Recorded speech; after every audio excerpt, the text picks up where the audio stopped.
If your mother was alive, she's not coming back for you. You don't know that. I know. I never got nothing by waiting around. You want a family?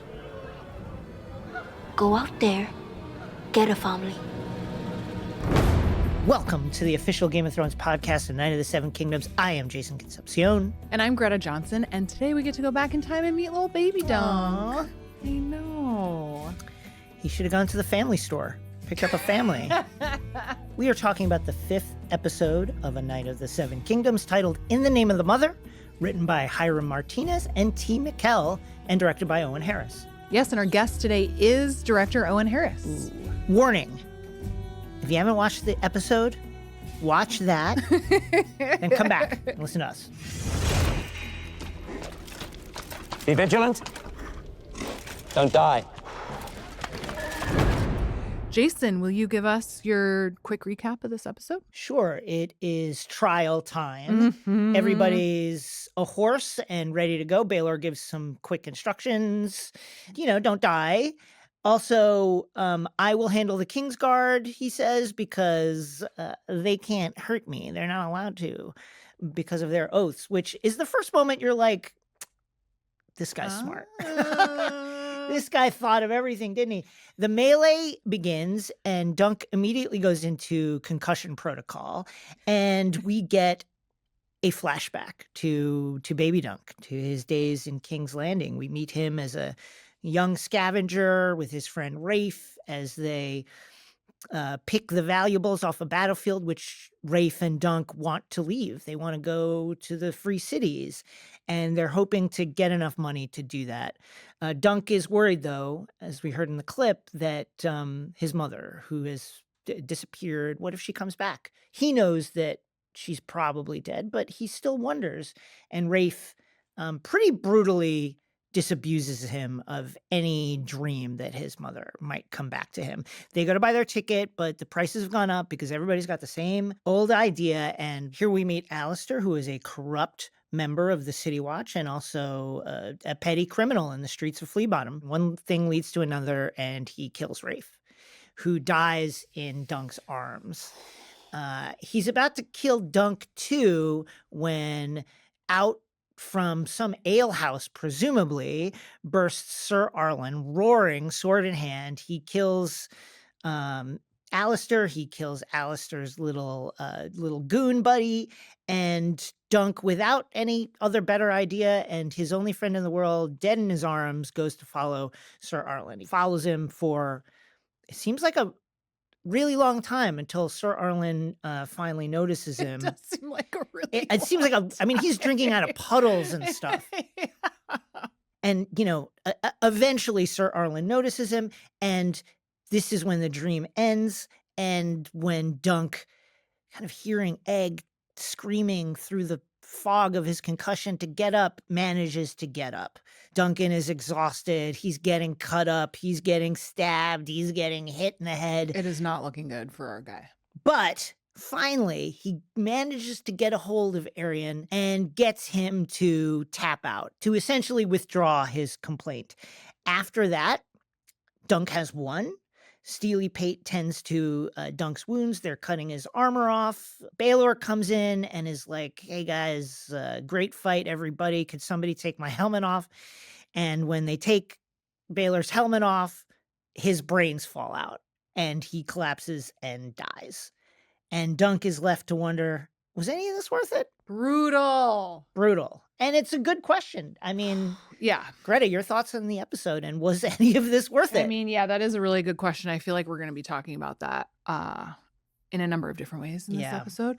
This fight scene feels very different from what we've seen in other Game of Thrones shows. For sure. I think the realism, the grittiness is very, very powerful here. And we're going to get into that with the director of this episode, which will be really interesting.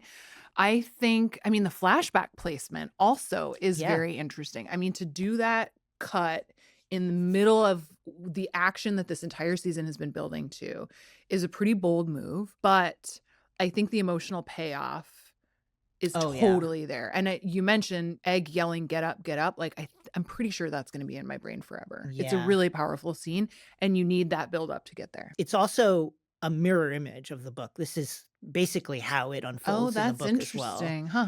Were you surprised by Baylor's death at the end? Well, yeah. I think now is also a good time to say I've been kind of worried this whole time that Dunk was going to die, which Sure, I get it. probably is like, I get it. there's a series of novellas. I guess I probably could have inferred that he was going to make it. But in this world, you never know. You do never know. I mean, the Baylor death, it's almost out of the frying pan into the fryer, because now what was kind of a local dispute, a small-ish argument involving the royal family, Yes. has now thrown the entire succession and the stability of the realm kind of into question. Yeah. Everything is in flux right now. Should we start from the beginning? Let's do that. And take a listen to a clip of Dunk and Egg talking before the battle. Yeah, let's do that. You best be here when I get back. Rob me, and I'll hunt you down. With dogs. It's quite touching. Mm. It's also like, you really want to be threatening another of the Targaryen in front of a stadium of witnesses, even though it's a very touching thing. It's like a sweet little callback. It is a sweet little callback, but I'm sure people are like, what? Wait, hold on a second. He's going to hunt him down. That is really funny. It was very sweet. There's also nothing like Peter Claffey on a horse to make Yeah. Lil Dex look real small. No. It struck me in the opening crash of this fight, just what a risk it is that everyone is taking, Oh even my though God. they're doing it for, their own reasons of ambition, and some of them, I'm sure, are very confident in their abilities. It is violent. I think this is the first time Egg is really realizing what Dunk is in for at this Yeah. moment, and he seems genuinely terrified by this. Yeah, it is absolutely brutal. And despite Baylor's instructions, Dunk is off his horse immediately. I think the chaos of this scene is so powerful too, because it rings. I mean, not that I've ever been in a trial of 7, but it just seems like, of course, you wouldn't be able to keep track of your guys and where everyone is and what Yeah. all is happening, especially once you're on the ground. Like, oh my God. Yeah, and it's also like all the armor looks the same. It's very foggy out. Yeah. Everybody's covered in mud and blood. Yep. Dunk has a concussion. Like, what did you make of the in-helmet shots? I love these. Same. I think because of exactly what we're talking about. I mean, the sensory limitations, the idea that you would just be able to see so little going into it Yeah. adds so much to the disorientation that I imagine everyone would be feeling in a moment like that. I can't wait to talk to Owen about this, because Mhm. I feel like it's almost a subversive way to film a fight. Usually you want a fight to look cool on some level, right? Right. For there to be some sort of cinematic or poetic kind of action. And it's not that this is not compelling, but it's that there is nothing pretty No. or aesthetic about it. Right. Yes. I think also the fact that usually in a battle like this, you would want the viewer to have some sense of who has the upper hand in any Yeah, and given you don't know. moment. And we just have no idea. No idea. So from there, we jump to our flashback. Yeah. Let's listen to a clip of, this is Rafe and Baby Dunk, very early on. What? I've never seen a man die before. Yeah, but not like that. He was crying for his mother. Yeah, what's she gonna do? Left the fucking horse off his legs.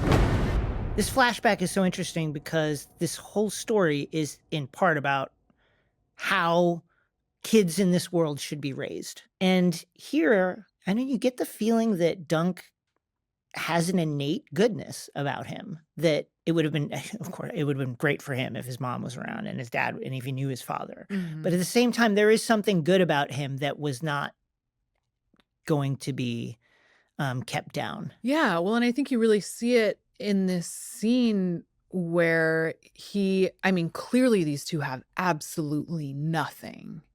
And even then, Dunk is hesitant to to participate in victimless crimes. Yeah. Because he just like, he sees the inherent wrongness of it and he doesn't want to do it. Yeah. And robbing a man who is, crying out for his mother as he's dying. Yeah, victimless isn't quite right. Well, I mean, victimless in the sense that there's nothing that anybody could do for this guy. Yeah, he's not like gonna he spend took that money. part in a battle and he's done. Yeah. It's sad that he's going out like this. But to contrast Rafe's kind of ruthlessness, her reality-based view and like, this is life, this is what it is. Yeah. Whereas Duncan is like, I don't know, he's seen death, but the universality of it, that everybody's got a mother that they're crying out for, I think really affects him. And it's the core of what makes him a hero. Yes. And I think this is one of those indications that this is a flashback that's working because it's telling you backstory, but it's also helping inform the person we see who's in the middle of this fight. It's almost like unthinkable to try and consider what their lives must be like. Like, there is no money, there is no food, there is no education, there's no nothing. They have each other. They're Right. There's no stealing parents. from dead lords and knights in a way that's, clearly dangerous. Like, they could be hung for this. Yeah. And of course, life in Flea Bottom, which is the most destitute, poorest part of King's Landing, is really rough. Let's listen to the clip of Rafe talking about wanting to leave this place. We'll be sailing off into all kinds of adventures. Don't you want that? I do. I just... What? What if the free cities are no better than here? What if they're worse? Then we'll go someplace else. What if it's all shit? Every place. What if this is the best there is? That would be quite sad. How wise do you think that question is on Dunk's part? I mean, I think it's an important question. The free cities of Essos are a collection of city-states, each with their own kind of unique culture and society. Many of them are brutal slave societies. Right. So it would not necessarily be better. Bravos aside, which is kind of this mercantilist neo-banking society. But very often, claimants to the Iron Throne in this era, if they lost a civil war, they would flee to Essos, where they would, look for funding and try and make their way to try and come back and seize the throne again. But it is a place that people flee to when they kind of lose the Game of Thrones, so to speak, over in Westeros.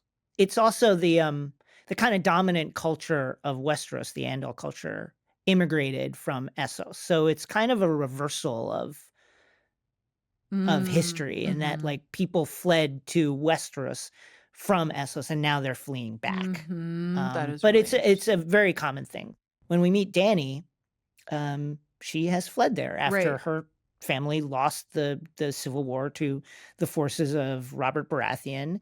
She and her brother escaped to Essos, where they just kind of barely got by. Yeah. One theme we've been seeing really throughout this season, but I think especially in this episode, is there's a lot of talk of the role of mothers, but we never see any mothers. And it's that idea of kind of registering the absence of mothers in this world and thinking about how much that's creating a lot of the brutality that we're seeing here. Yeah, it's like missing mothers and absent fathers Yeah. who kids raising themselves and essentially having to find their own family wherever they are with whoever they happen to be with. Yeah. It is, watching this flashback, kind of a miracle that Dunk turns out to be a good guy, don't you think? No kidding. Yes. Let's listen to the clip of Alistair ambushing Rafe and Dunk. Holding out on us. That's ours. Little gutter rats don't have silver. Only little thieves. We didn't thieve nothing. We earned that. Stealing from dead nobles is still stealing. What's stealing from us? That's life. Awful. Yes. Terrible. I mean, that's life also is, yeah. I mean, listen, Alistair is just the kind of character that I think thrives in this atmosphere, right? Mm-hmm. Taking from the weak and putting his knife to the throats of anyone who crosses him. Yeah. Rewatching this, I'm like, you ever read a story or reread a story or rewatch a movie and you're like, don't do that. I know this is coming, but don't do it. Yes. It's the same feeling when Rafe steals his dagger. It's like you've already pushed this guy. Right. And like it is unfair that he's robbing you of what you have robbed. Yes. But you push. Why do this? Yeah, this is not the justice you're looking for here. And it's just so sad. Oh, it's so sad. It's also, we're used to this world Oh being my God, brutal. It was and I think it brutal. really is watching her throat get cut. Ugh. Where I'm like, oh, there's the Game of Thrones we know. It's like the show has been so tender and sweet, but to be reminded of the brutality that exists here is, we're getting it in this scene. This scene is so informative. Also, at the end of it, when Arlen comes in and really does save the day. I guess maybe save the day is a little strong. No, I think save the day is quite the accurate way of putting it. And also the fact that through his stupor, he, we've been kind of searching for like, Arlen seems like a good enough guy and there must be something good about him, even though we rarely do see it. And we have not seen the something good until now. It is here where despite his intense inebriation, he is able to hear that something bad is happening. Yes. And he gets involved when he could just stay drunk. Yeah. That is pretty amazing. Yeah, he's protecting the weak. And it's also, oh my God, what a deeply traumatic moment for Dunk. And to have this person, this benevolent drunk human, just like come in and save him the way he does. Of course, Dunk is going to imprint on that guy. And I also, right? I completely agree. I also found myself thinking, Arlen, I hope that he's hydrating. I hope that he was hydrating for some part of his life because this guy is rip-roaring 24 hours a day. Yes. What an incredibly complex figure. Yeah. And then, of course, at the end of this flashback, Dunk is pulled back into reality by Egg screaming at him. Well, let's listen to the clip of Egg in his sweet little voice yelling at Dunk to get up because it's such a powerful scene. Get up! Get up, sir!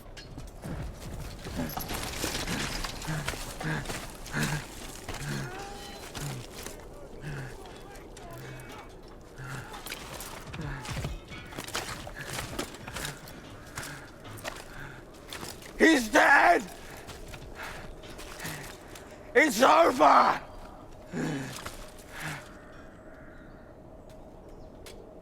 Get up, sir!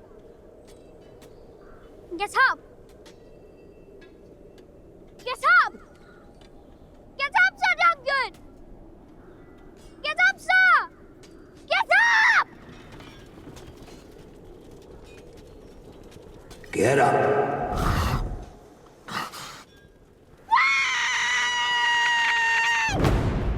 Oh, the way everybody kind of leans forward. I know. What a scene. I wonder, do you perceive that flashback as happening in Dunk's mind, like as a memory he needed to have, a recollection he needed to remember in that moment to steel him for the fight? That's how I saw it. That's a good question. I don't know if I saw it quite as a literal flashback happening to him. I think I thought of it more as information we as viewers needed to understand the emotional impact of Egg yelling at him to get up, which was the same thing that Arlen said when they finally did interact with each other. Yeah. But either way, the emotional impact is there. It is absolutely there. And then, of course, Dunk finally, after many hits and many stab wounds, gets a hold of Arian. And it is quite satisfying to watch him pummel the guy. It is. Well, and you do, we finally see that there is an ease to this violence that Dunk can, when he's angry enough, turns out he can beat the shit out of someone. Yeah, it's like, I don't know if he's good at fighting, but he is huge. And he can use his size and if he's real mad, Yeah. And then we get the aftermath where, I mean, just getting Dunk out of this armor is going to be mild surgery. Uh-huh. And then we get the butcher's bill. Beesbury and Harding dead in the first charge of the bout, gone. Yep. And then Baylor comes in to say, "Hey, good job, everybody. Yep. We did it. Someone take my helmet off." Ooh. An absolutely shocking moment. Mm-hmm. And did you, you can kind of sense it. There's a dreaminess to Baylor, He right? The way he sort of comes. starts to teeter a Yeah. little. And that's when I was like, oh no. Potentially the worst outcome, barring Dunk dying, is this. Maybe worse than Dunk dying, really. I mean, for the world, I not for completely me agree. personally. No, I completely agree. If you were living somewhere in the Seven Kingdoms Yeah. and you got this news, wait a second, Crown Prince Baylor Yeah. died taking part in a trial of 7 involving some guy, Yes. you'd be like, this is horrendous. Yes. So it must be an incredibly shocking moment for everyone, and Dunk along with him. Clearly so much to unpack. I think we should just go to our conversation now with executive producer and director Owen Harris, who directed this episode. That's great. 'Cause Yeah, let's do it. there's just so much.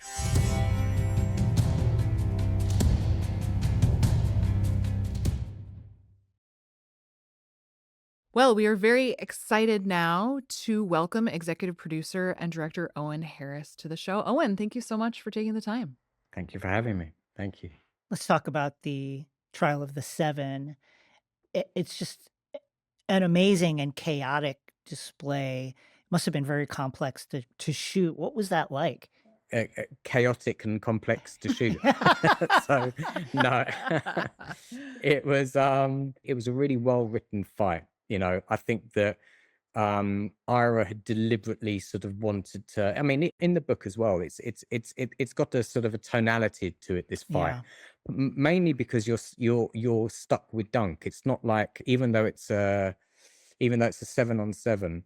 You're with Dunk with every blow, and I think that does something very interesting. So you're not even with the person Dunk's fighting. Like in most duels, you will always take both sides, but something about being stuck to Dunk throughout all of it gave it a real sort of tonality. And I think also just this idea that this is a young guy whose dream of becoming a knight. There's a reality to that, I think. Yeah. There's a and that reality is sort of painful. It's a sharp, hard, painful world, and Literally. and Yeah. we wanted to sort of, and a cruel world, and we wanted to dramatize that through this fight where you really felt that we were inside that helmet with Dunk, feeling everything, because so much of the show is from that POV. It felt a shame to not continue that throughout the fight, and so it did, which that comes with its own challenges, really, because you still want to feel the scale and the stakes and the sense of everything that's going on. So it was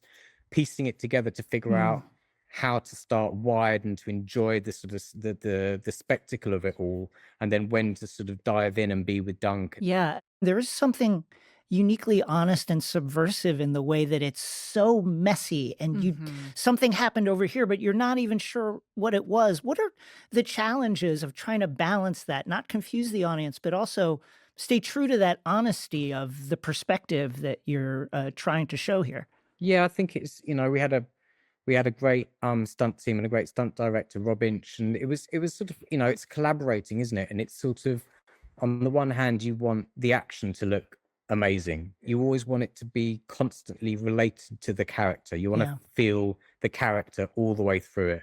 And the temptation quite often with these sorts of battles is to sort of like blow the doors off with the stunts and with the and I think it was a question of sort of balancing that. So actually some of the action is quite blunt in a way. It's quite painful. It's quite awkward. It's not sort of like necessarily all eye-catching sort of crazy falls or whatever. There's a sort of a reality to even the way that Dunk moves, and the stunt performer that also doubled for Peter. And Peter did a lot of this, as you can see, because he was at some point he removes his helm. But just that physicality of Dunk. He's not a sophisticated fighter. Right. He lacks sophistication. It's sort of his charm in a way. When I was watching those scenes, I couldn't help but think of another very famous Game of Thrones battle, the Battle of the Bastards, and like how claustrophobic it felt in there because everyone is so packed in, and there was a very real element of that too. But it felt to me like this even took that to the next step with just like the chaos of it all. How much did you consider other Game of Thrones battles as you were figuring out what this one would look like? Yeah, I mean, I'd be lying if I said that we didn't look at Battle of the Bastards, because it's one of the great, it's one of the great, certainly recent, but one of the great battle sequences. And what you don't want to be doing is trying to copy it, because I think the Battle of the Bastards, the whole thing was its scale, was, as you say, Yeah. it's just the massive men that are going to come to blows over this thing, and just watching that unfold. And that's what sort of the jaw-dropping sort of quality of it. Well, and that makes more sense for that story, right? Whereas with this one, it is about point of view. It is that point of view, and it is a bunch of guys with sharp weapons or very sharp sort of long sticks trying to sort of like kill each other, and it's painful and it's awkward, and you got horses thundering past. So the reality of something like that is chaotic, and it was really fun to be able to get as close as we could to creating that sense of like, the moment the joust begins, it is quite literally a free-for-all. It's last man standing, and these are sort of 14 guys that just want to sort of get at each other's throats. So there isn't much order to it. And I think that that's why we took this approach to sort of making it chaotic. And, just in answer to your question, there are obviously some fantastic battle sequences. And what you do is when you get a job like this or a task like this, you look at all of them and you think, why does this work?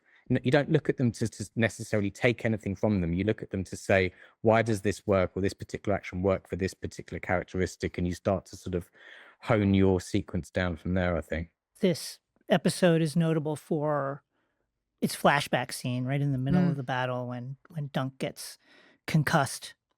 He flashes back to his young adulthood, really, in Flea Bottom.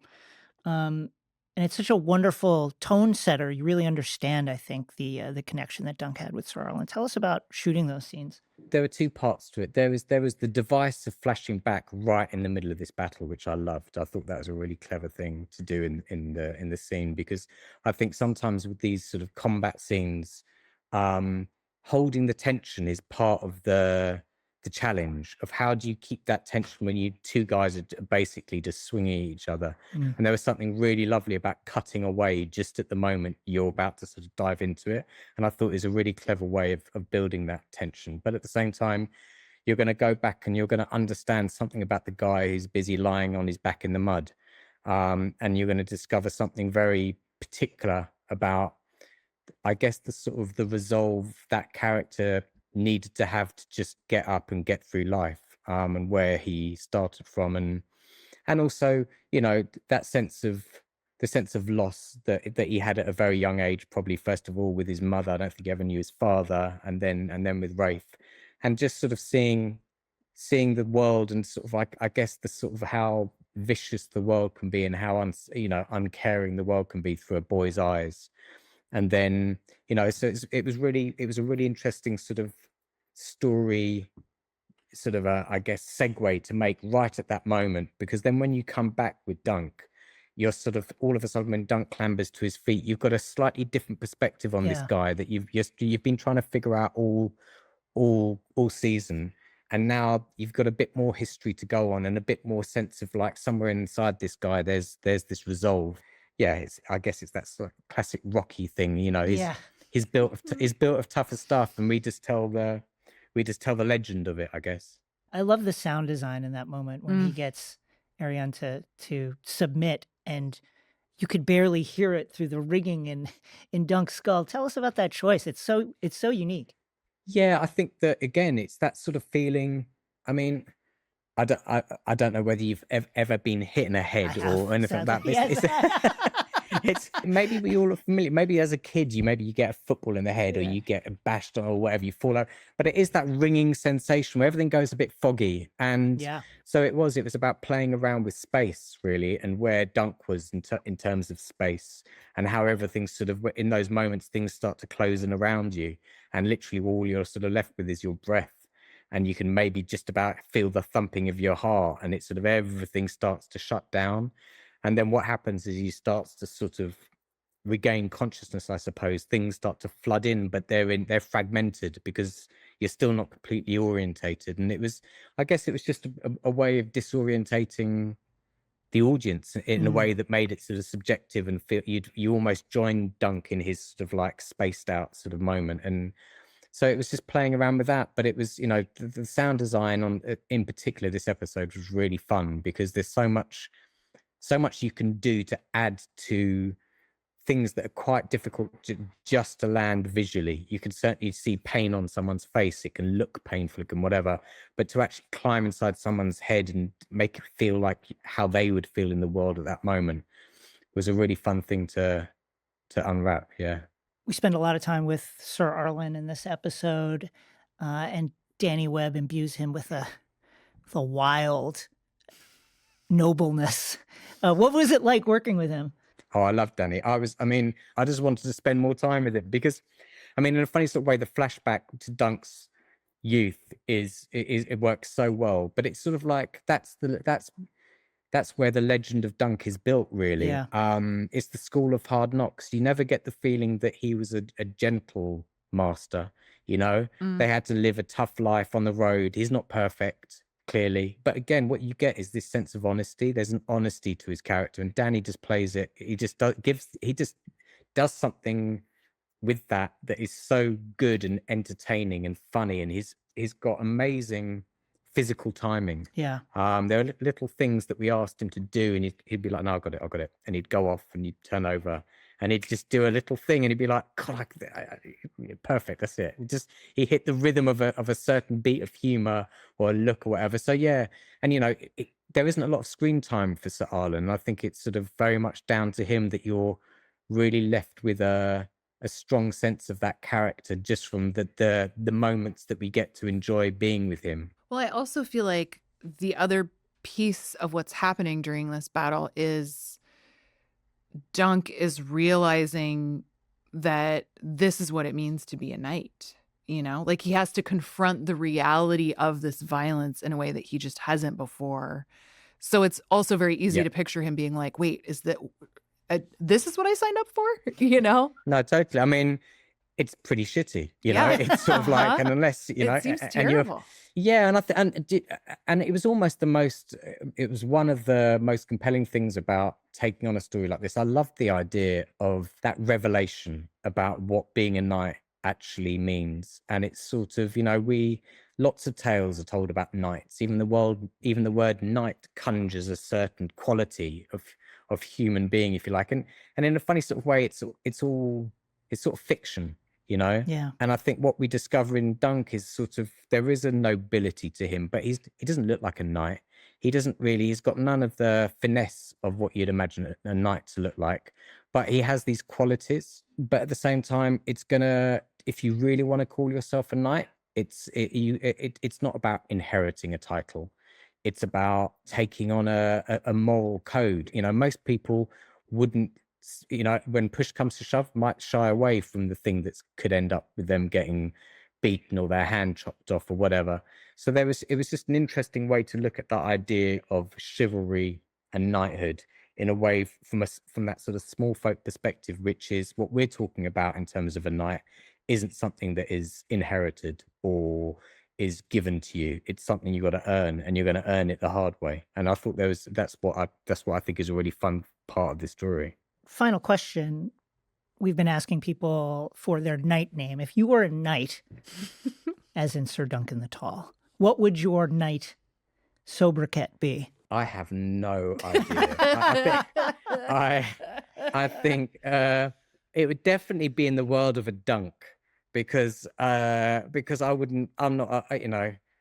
I'm not that sort of knightly world is not. It's not even appealing to me.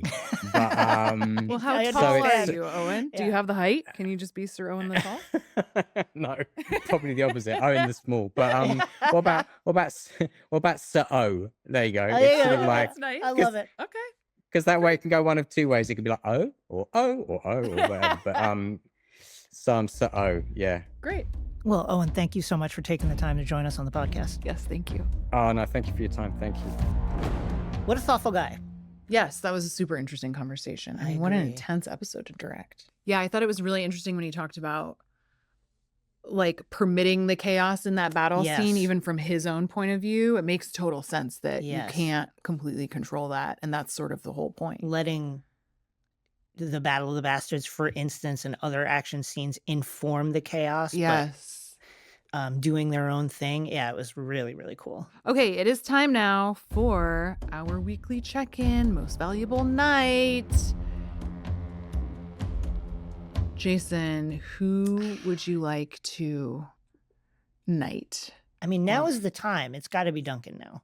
Jason, that is technically breaking a rule. Uh-oh. Okay, well, you broke the rules the first time. But I also feel like the rule should be that you can't, I mean, there's a moment for both of them to choose them. And I feel like Yes. who else could it respect be? that.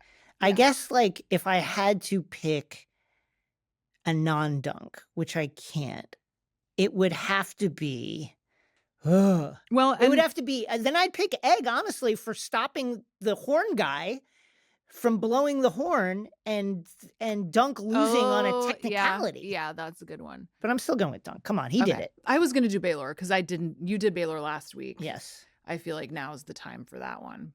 But yeah, I think Dunk is totally fair. And so you're going to pick Baylor?